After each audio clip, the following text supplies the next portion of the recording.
I had planned to stay for a whole day. I wasn't comfortable anymore, feeling like I was being followed. I was able to make it back without any more trouble, thankfully. But along my journey, I began noticing several things missing from my backpack. Small things like food, a few tools, etc. But I always had my bag with me, even today. I wonder if whoever had been outside my tent that one night had actually snuck inside and stole from my bag while I was asleep. Even the thought of it makes my whole body shiver. Every year as a kid, my family would go on these big camping trips. I was always really excited because we lived in Arizona where there's pretty much nothing and we'd camp in Washington.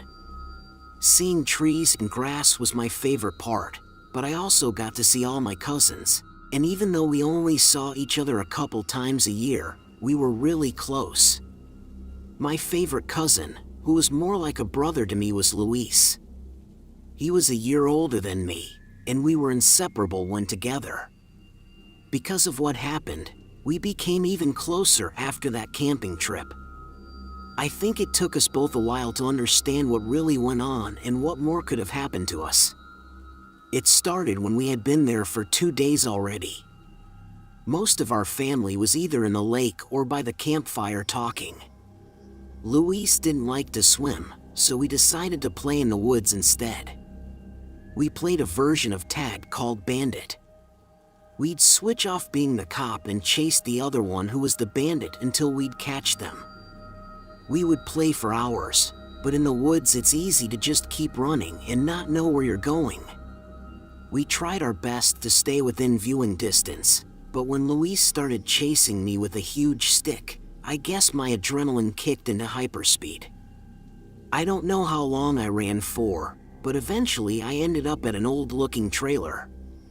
Luis wasn't far behind, but I remember him throwing the stick down his focus now on what we both assumed was an abandoned trailer. We discussed investigating it further, and I'm not really sure why, but we decided not to.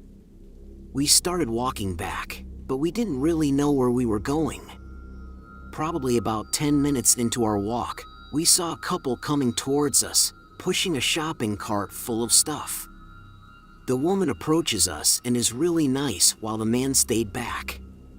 She asked if we were lost, who we were with our names and ages. And I remember when we told her how old we were, she looked back at the guy and then to us again. She told us we don't have to be scared and she'll help us find our way home after they drop off their stuff at their campsite. She said we could also make s'mores if we wanted. Luis and I were hesitant, but she seemed really nice, and it was still daytime, so for some reason that made everything way less suspicious. In my 7-year-old brain, bad people only do things at night, so we were fine. We walked with them for a while, following them back to their camp. While her and Luis were talking, I glanced over at the shopping cart. It was filled with a bunch of rusty metal things and what looked like to be nothing new. Nothing was in bags. Everything just looked like trash they'd found somewhere. I started to get really uncomfortable, and I could tell Luis was too.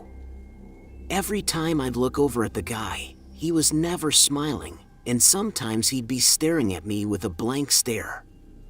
This was 18 years ago, and I still remember how creepy he looked.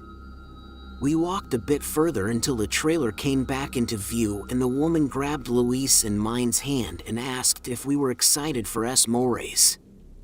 Suddenly I heard Luis's name being called and then mine. We all stopped for a second and the lady squeezed my hand a bit tighter.